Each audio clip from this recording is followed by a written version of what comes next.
May tatanong ako, Rems. Part 2 to sa ginawa natin nung nakarang linggo about sa mga banda.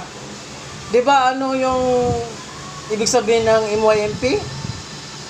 MYMP, make your mom proud. Oh, okay. Ano naman yung BTS? O, 100 to. Hello!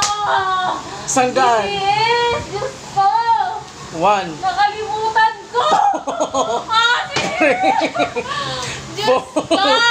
Alam ko yun eh! 6. 7.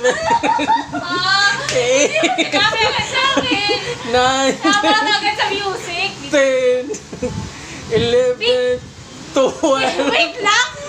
13. 14. 15. Sus, wala na. Sayang. Uy, 100 to. Sayang. Sige, isipin mo pa. 1, 2, 3, 4. Diyos ko naman, hindi ko kaya alam yung BTS na yun. Sikat na sikat yan!